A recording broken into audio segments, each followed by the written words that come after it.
I pledge allegiance to the flag of the United States of America and to the republic for which it stands, one nation, under God, indivisible, with liberty and justice for all. Stay tuned for the morning announcements. Good morning, Douglas. Today is an A-Day. If you're interested in the wrestling program, including student managers and returning wrestlers, both parents and students are asked to attend a mandatory wrestling meeting Thursday, September 20th at 6:30 p.m. at the FDHS cafeteria to learn more about the program and to sign up. Attention, any students interested in running track and field, workouts will begin on September 17th at 3:30. Students must have a current sports physical to participate. Anyone interested in joining this year's Douglas Key Club, please join Miss McVeigh today after school. Everyone is welcome to attend. Mr. Steed and Mrs. McVeigh will be co-sponsoring the Douglas GSA. The first meeting will be this Thursday in room A202. Everyone is welcome. Come join the Black Student Union organization on Tuesday, September 11th in the Professional Services Commons area after school.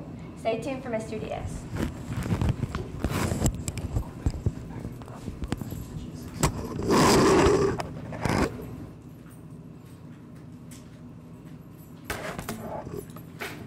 Good morning, good morning, good morning. I was looking for that one intro where I'm doing a whole lot of this. Guys, here we are. It's Thursday. So that GSA meeting actually takes place today in A202. That's upstairs. That's freshman hallway. When you go in, it's actually on your left. Encourage you guys to participate in something. Key Club. Orchestra, it doesn't matter. If you become engaged in something extra here at school, statistically speaking, you have a higher GPA.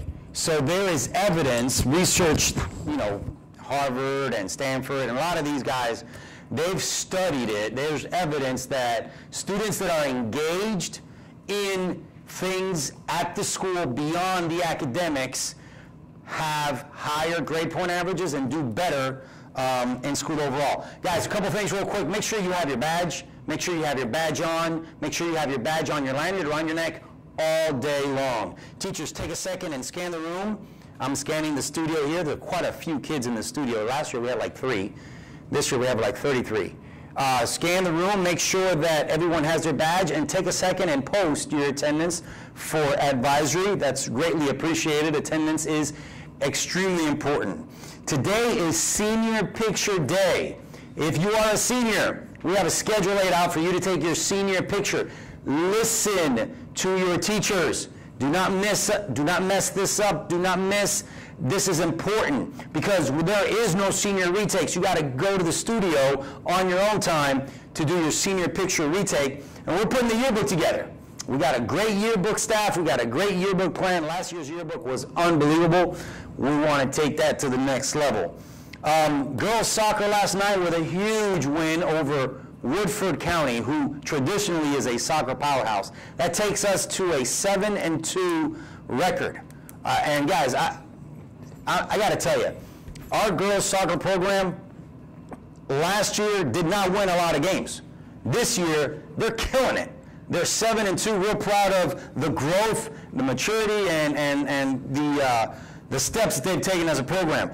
Big shout out to the volleyball team. I was out here last night checking out the volleyball team. They were playing Dunbar, number 7 in the state.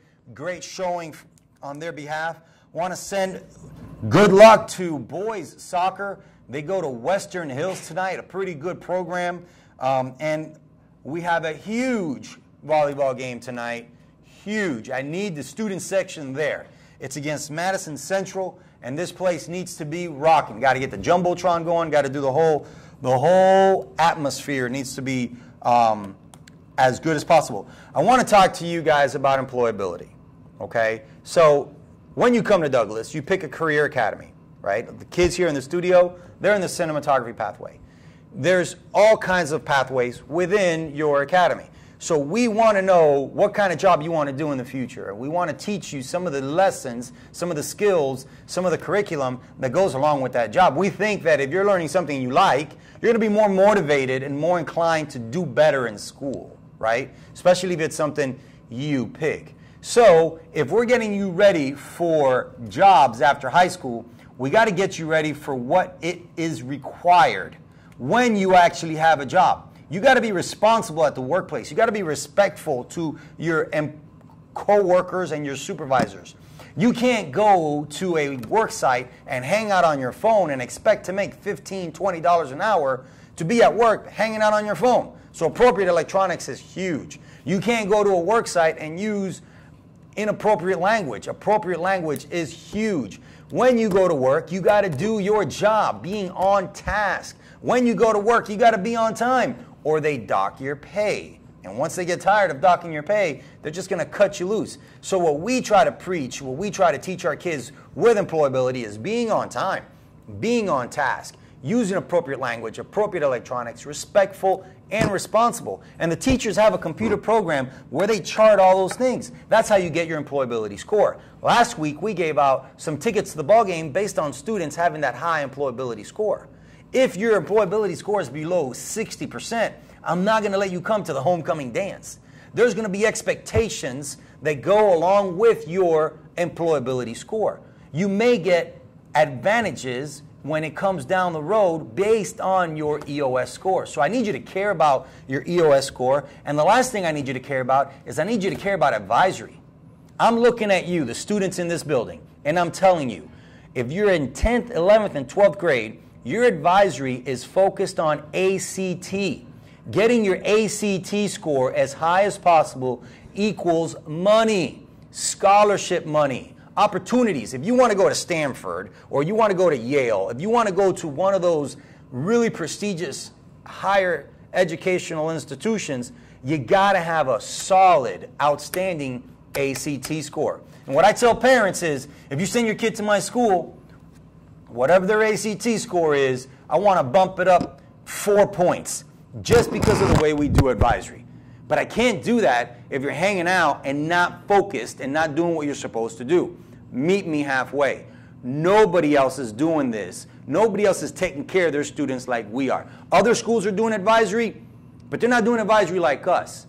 We're purposeful, we're intentional. If you are in a reading ACT class, it's because your score needs to get up. If you're in a math ACT class, it's because your score needs to get up. And right now, most of our students are in ACT advisory classes. If you meet benchmark, you can go to a different enrichment advisory class and do something different. But I need you to meet benchmark so that I can put you in a dual credit class so that you can qualify for scholarships so you can get into the school that you want to get into. Remember, the trick is you tell the school no, not the school tell you no. I'm done preaching.